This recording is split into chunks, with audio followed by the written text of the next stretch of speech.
Hey everyone, and welcome back to the channel. Today, we're tackling a huge question, one that people have debated for centuries. Who was the real historical Jesus? Now, most of what we know comes from the Gospels in the New Testament, and those are incredibly important texts. But what if we step outside the Bible for a moment? What do other historical sources, Roman historians, Jewish writers, archaeological finds tell us about this figure who changed the world? That's what we're exploring today. We're not trying to prove or disprove faith, but rather to see what kind of footprint Jesus of Nazareth left on the historical record outside of Scripture. This is about the historical quest for Jesus. So, buckle up. Why look beyond the Bible? So, why even bother looking beyond the Bible? Well, for historians, having multiple independent sources is gold. If someone appears in records written by different people, especially those who weren't their followers, it strengthens the case for their historical existence and impact. It's like building a historical puzzle. The more pieces you have, the clearer the picture.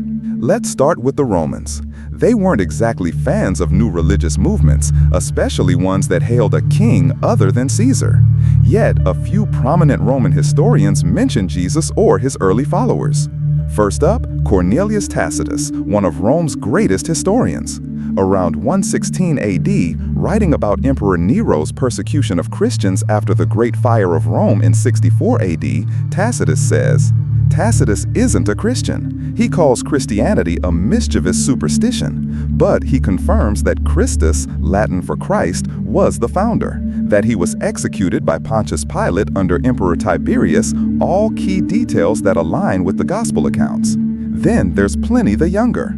Around 112 AD, as governor of Bithynia Pontus, modern-day Turkey, he wrote to Emperor Trajan asking for advice on how to deal with Christians.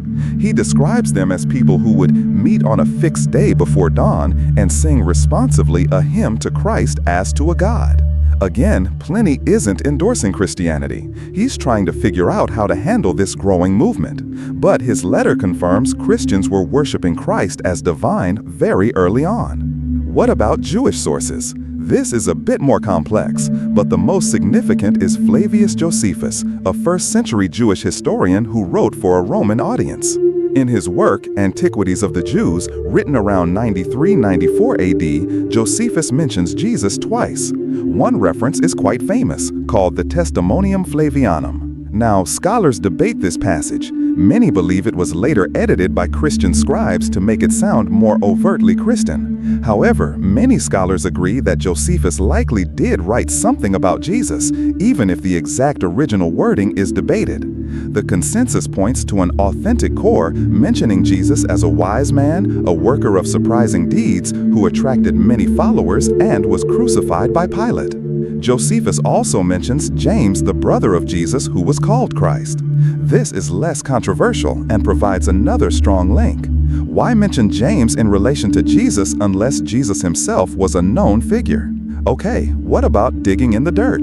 Can archaeology prove Jesus existed? Well, archaeology rarely proves a specific individual from this social stratum unless they left inscriptions or were buried in a uniquely identifiable way, which isn't the case for Jesus. However, archaeology does powerfully corroborate the world described in the Gospels. We've found synagogues from the first century, like the one in Capernaum where Jesus taught. We've excavated homes in Nazareth. We have evidence of crucifixion as a Roman practice. The pool of Siloam, mentioned in the Gospel of John, has been identified. So, archaeology paints a vivid picture of first-century Judea and Galilee, showing that the settings and cultural details in the Gospels are historically grounded. Okay, what does it all mean? The minimal historical Jesus. So, if we put all these non-biblical pieces together, what kind of picture emerges of Jesus the man? Even skeptical historians generally agree on a few core facts. Jesus was a real historical figure. He was a Jewish man from Galilee. He was known as a teacher and a healer or worker of surprising deeds. He gathered followers. He aroused opposition from some Jewish leaders. He was crucified in Jerusalem under the Roman governor Pontius Pilate during the reign of Emperor Tiberius, likely around 30-33 AD. After his death, his followers believed he had been resurrected and continued to spread his message, worshiping him as divine. These non-biblical sources don't tell us about the virgin birth, the specifics of his miracles, or the content of all his teachings. For that, you primarily turn to the Gospels. But what they do provide is external corroboration that a man named Jesus lived, made a significant impact, and was executed by Roman authorities, and his followers quickly formed a movement that spread rapidly. So, the quest for the historical Jesus beyond the Bible shows us that he wasn't just a mythical figure. He left ripples in the historical record outside of his followers' writings. These external sources provide a fascinating, anchoring framework for understanding the man whose life and teachings continue to shape our world. What do you think? Does this information change how you view Jesus? Were you surprised by any of these external sources? Let me know in the comments below. I'd love to hear your thoughts. If you found this video interesting, please give it a thumbs up.